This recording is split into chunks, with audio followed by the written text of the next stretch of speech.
Prominent African National Congressman David Makhura has lately been the target of disparaging remarks on social media from economic freedom fighters supporter Dali Mpofu. Before we continue, please kindly hit on the subscribe button. He just gave a speech to a sizable gathering of asset managers. When questioned about the party's reliance on the government of national unity during the interview, the ANC heavyweight willingly addressed it. He said that the African National Congress will dissolve itself in 5 years if this accord produced no results. This party, which was once a significant political force in South Africa, has progressively lost ground and is now mostly forgotten. In her social media response to this speech, advocate Dali Mpofu sought to hold the ANC heavyweight responsible. The ANC's urgency and willingness to compromise on ideas in order to establish a successful government of national unity are highlighted in the address. Our chances of success are slim if the GNU kernel crashes. The party has to have money. The populists, ethno-nationalists, and provocateurs will take advantage of our misstep.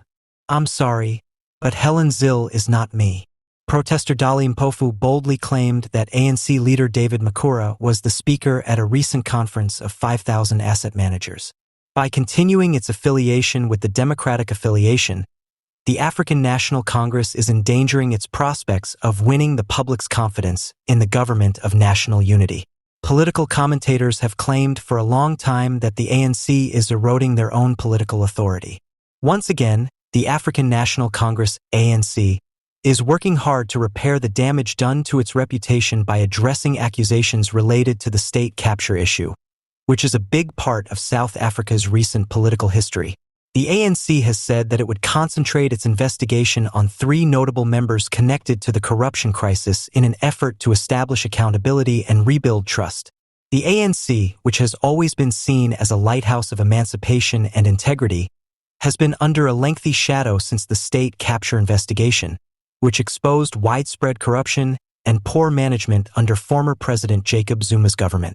The party's latest measures are an important component of a larger plan to purge its ranks and win back the public's confidence.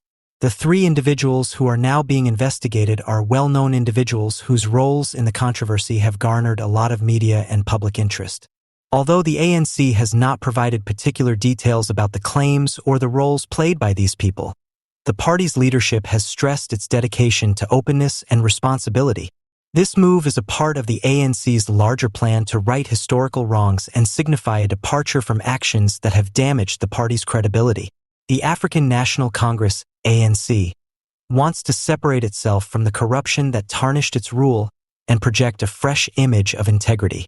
To that end, it is taking proactive measures to manage the consequences from the state capture disclosures. Political experts speculate that the party may be attempting to strike a compromise between accountability and pragmatic limitations by concentrating on a small number of members. It's unclear whether these steps will be enough to address the larger worries about systemic corruption inside the party given the narrow focus of the present investigation. The public and opposition parties will be watching the ANC's strategy closely, and they will probably be analyzing the investigation's results to determine how serious the party is about reform. As the party keeps trying to disassociate itself from the scandal, the final success of these steps in repairing its reputation will depend on how open and thorough the investigation was, as well as any further steps that were made in response to the findings. The African National Congress, ANC, in Johannesburg said that Kabelo Gwamanda had just held the fort and that he, his party, and the ANC had mutually agreed upon his departure. Tuesday was a media conference for the ANC regional leadership in response to Gwamanda's resignation as mayor of Johannesburg. Since the municipal elections in 2016, Gwamanda, a council member for Jama-ah, has served as the city of Johannesburg's 9th mayor. His term has been defined by substantial failures, according to opposition parties and civil society organizations, which has led to an increase in calls for his resignation or removal in recent weeks. Sasabona Manganai Gwamanda's departure, according to the ANC Joburg secretary, shows that there is no animosity between Jama-ah and the ANC. In order to transfer the mayoralty, Manganai indicated that 4 different meetings were conducted with Gwamanda and the president of Jama-ah, respectively, and that no issues came up. A council meeting is anticipated to elect a